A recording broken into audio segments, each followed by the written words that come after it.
everyone, kembali lagi bersama saya Prima Gozali. Wah, gue udah kangen banget nih sama kalian, karena emang beberapa hari ini gue gak nemenin kalian. Jadi di channel Prima Gozali ini ada dua backsound ya. Ya, yang pertama adalah gue sendiri, dan yang satu lagi adalah Sir John L. Kalian bisa tahu di video-video sebelumnya. Dikarenakan dia lagi sibuk, otomatis gue akan nemeni kalian. Oke, semoga kalian bisa enjoy menonton video kali ini. Dan di video kali ini kita akan membahas sebuah alur cerita dari film Geton Ragnarok.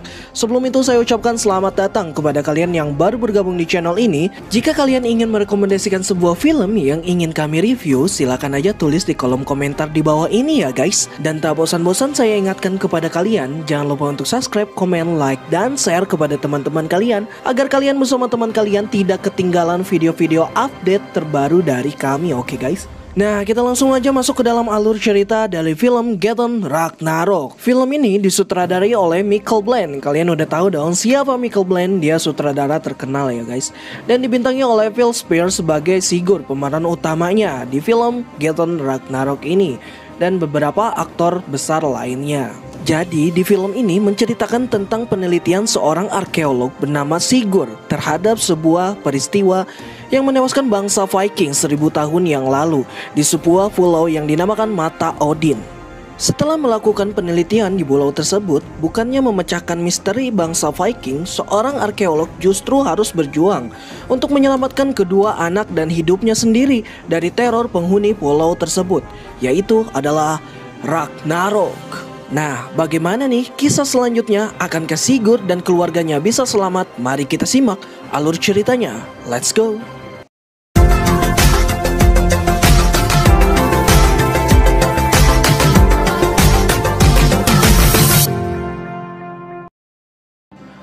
Cerita berawal dari Sigurd, seorang arkeolog yang mempelajari orang-orang Norse kuno yang dikenal sebagai bangsa Viking. Dulu ia mempelajari ini bersama istrinya, namun istrinya Sigurd sudah meninggal 5 tahun yang lalu. Jadi dia melanjutkannya sendiri. Selama ini Sigurd juga membesarkan kedua anaknya sendirian sambil bekerja di museum. Dia selalu mendapatkan tekanan di tempat kerjanya soal pendanaan dan dukungan yang kurang. Pekerjaan Sigurd sampai saat ini berpusat pada aspek kapal Asobek yang belum diketahui secara lengkap spesifikasinya. Sigurd hanya menemukan setengahnya saja. Pada saat itu juga Sigurd sedang memberikan presentasi kepada donatur yang ingin berdonasi kepada museum tersebut tentang keberadaan kapal Viking yang berhasil dia temukan. Pada awalnya, para donatur terlihat tidak tertarik, namun mereka mulai menunjukkan minatnya saat Sigurd mulai membahas tentang penemuan lainnya yang berkaitan dengan legenda Ragnarok. Sayangnya, seorang donatur terlihat tidak mempercayainya, hingga yang lainnya pun ikut terpengaruh dan membatalkan donasi yang akan mereka berikan untuk proyek tersebut. Melihat kegagalan itu, sang kepala museum memutuskan untuk membatalkan proyek Ragnarok milik Sigurd yang telah diajukan sebelumnya. Saat itu, Sigurd terlihat sedih karena demi mengungkap misteri Ragnarok,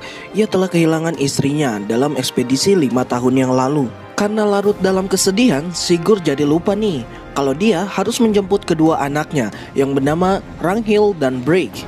Scene pun berlalu dan tibalah dia di rumah Sigurd. Setelah mengucapkan selamat tidur kepada kedua anaknya, tiba-tiba salah satu temannya yang bernama Alan datang dan membawa sesuatu yang menghidupkan kembali harapan Sigurd tentang Ragnarok. Alan ternyata membawa sebuah catatan kuno, yaitu sebuah catatan kuno bangsa Viking. Tanpa buang waktu, Sigurd pun mulai melakukan keahlian sebagai seorang arkeolog. Perlahan tapi pasti, satu persatu tulisan kuno muncul. Sigurd yang sedang terobsesi dengan bangsa Viking tentu sudah mempelajari tulisan-tulisan kuno tersebut. Tanpa waktu lama, ia menemukan maksud dari catatan itu, yang ternyata memberikan petunjuk tentang keberadaan Ragnarok dan mengarahkan ke suatu danau terpencil di daerah Finnmark, yang merupakan salah satu provinsi di Norwegia. Di tempat itu juga ada kemungkinan tersimpan benda-benda peninggalan bangsa Viking yang tak ternilai di zaman modern saat ini. Sigurd dan Alan terlihat sangat senang. Lalu Sigurd segera mengambil kesempatan emas ini dengan mengajak kedua anaknya ikut serta untuk berpetualang. Singkat cerita, mereka pun sampai di bandara Finnmark. Lalu mereka dijemput oleh kenalan Alan yang bernama Elizabeth. Setelah berdiskusi tentang misi utama, mereka pun berangkat berpetualang. Melalui berbagai pemandangan yang menakjubkan mata, alam terlihat sangat indah bagaikan di negeri dongeng, namun sangat nyata di mata mereka.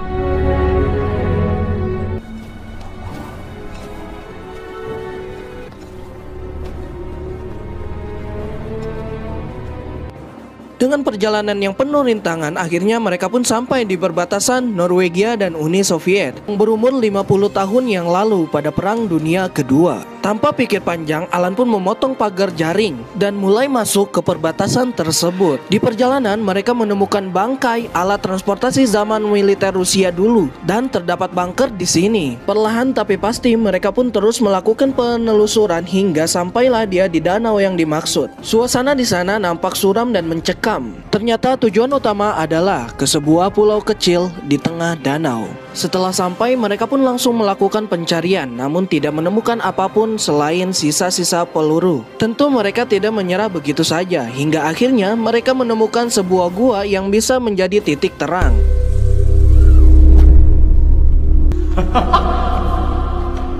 Dan tanpa waktu lama, akhirnya mereka menemukan sebuah helm bangsa Viking yang menandakan ribuan tahun yang lalu bangsa-bangsa Viking pernah berada di sini. Yang artinya catatan batu tentang Ragnarok kemungkinan besar benar adanya.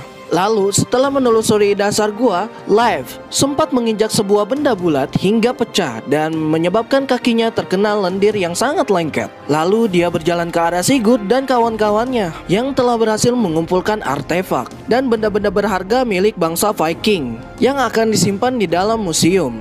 Mendengar hal itu, Leif, sang pemandu lokal, tidak terima hingga ia menodongkan senjata dan membawa semua benda tersebut untuk meraup keuntungan dengan menjualnya. Sigurd dan yang lainnya ditinggalkan, sementara dirinya buru-buru membawa semua penemuan berharga tersebut naik sebuah rakit untuk kembali menyeberangi danau. Namun di tengah luasnya danau, dia menyadari ada sesuatu yang mengintai di dalam air. Leif segera bersiap seolah ingin melawannya. Namun, yang mengintai tentulah bukan makhluk sembarangan, apalagi kakinya telah terpapar salah satu telur makhluk tersebut. Hingga akhirnya dalam sekejap ia diserang sosok makhluk yang dalam film masih belum menampakkan dirinya secara utuh. Singkat cerita, Sigurd dan kawan-kawannya yang terjebak di dasar gua berhasil meloloskan diri. Karena hari sudah mulai gelap, mereka pun terpaksa bermalam di sana, memanfaatkan sebuah bunker tua bekas peperangan yang berdiri kokoh dengan tali baja membentang ke dasar danau. Kedua anak Sigurd dan Elisabeth bersiap untuk beristirahat di dalam bunker, sedangkan Alan dan Sigurd sedang sibuk berbincang. Mereka semakin penasaran ada apa di dasar gua hingga memutuskan untuk kembali. Saat menelusuri lebih dalam, akhirnya mereka menyadari banyak sekali tulang belulang manusia berserakan. Sebagai arkeolog, mereka dapat mengetahui bahwa tulang belulang di sana hanya berumur ratusan atau ribuan tahun. Ada juga yang berumur beberapa bulan. Hingga mereka menyimpulkan kalau kemungkinan besar Ragnarok benar-benar ada. Dan di sini adalah kuburan manusia yang menjadi mangsanya. Saat itu, Sigurd langsung khawatir dengan kedua anaknya yang berada di bunker dengan Elisabeth. Dan benar saja, tiba-tiba bunker tersebut ditarik dengan sangat kencang hingga guncangannya menyebabkan pintu menjadi macet tak dapat dibuka. Untung masih ada beberapa pohon menahan tarikan monster tersebut. Namun ketika saat pohon hampir tumbang, datanglah Sigurd dan Alan berhasil menyelamatkan anak-anak dan Elisabeth. Hingga tak lama kemudian bunker tersebut tenggelam perlahan ke dalam danau. Dengan demikian mereka terjebak di pulau terpencil dan entah monster apa yang ada di tempat tersebut. Namun mereka belum kehabisan akal, hingga akhirnya mereka berhasil menemukan cara dengan membentangkan tali agar bisa menyeberang ke pulau selanjutnya. Persiapan dinilai cukup, satu persatu berhasil melewati danau dengan selamat. Namun sial bagi Sigurd, saat gilirannya salah satu pengait macet dan tersangkut di tengah perjalanan tali, hingga Elisabeth harus menyusul dan membantu Sigurd. Dan saat tinggal mereka berdua di tengah bentangan tali, tiba-tiba mereka menyadari ada sosok raksasa yang datang dengan cepat dari arah bawah air. Dan tanpa basa-basi, monster tersebut langsung menampakkan dirinya lalu menggigit tali tersebut hingga putus.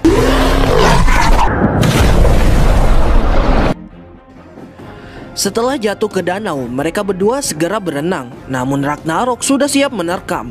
Melihat hal itu, Alan menembaki Ragnarok menggunakan senjata yang sempat dia temui sebelum persiapan menyeberang. Untungnya hal itu dapat mengulur waktu agar Sigurd dan Elisabeth dapat berenang ke tepian. Semua segera berlari menjauhi danau.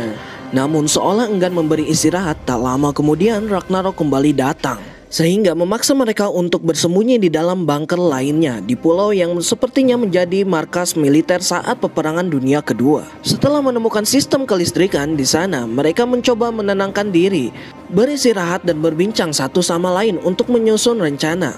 Setelah beberapa lama berpikir, akhirnya mereka kepikiran mungkin ada jalan di luar lewat atap. Dan benar saja mereka menemukan sebuah pintu untuk keluar dari atap. Dengan bersusah payah mereka bahu-membahu membuka pintu tersebut. Alan yang berada yang paling atas sudah keluar lebih dulu, meninggalkan tasnya, yang ternyata itulah sumber dan penyebabnya masalah mereka terus-menerus dikejar oleh Ragnarok. Ya, di dalam tas tersebut ternyata tanpa ketahuan siapapun, Alan menyembunyikan salah satu bayi Ragnarok yang sudah menetas. Dan di tengah pertobatan akhirnya Ragnarok pun datang. Alan pun langsung dilahap oleh Ragnarok ular tersebut. Lalu sang monster langsung menghancurkan atap bunker. Karena kekacauan terjadi, Sigurd terpisah dengan Elisabeth dan kedua anaknya. Sangat disayangkan, kedua anak Sigurd yang saat ini sedang bersembunyi di dalam lemari besi berada dekat sekali dengan Ragnarok yang sedang melewatinya. Setelah merasa aman, dengan polosnya kedua anak tersebut justru keluar. Dan disitulah Ragnarok mencium dengan jelas mereka dan mengejarnya.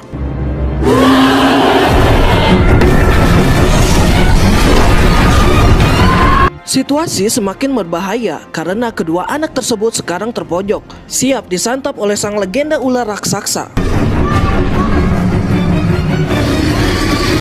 Saat hampir kehilangan nyawa, Sigurd pun akhirnya datang membawa tas Alan yang berisi anak Ragnarok.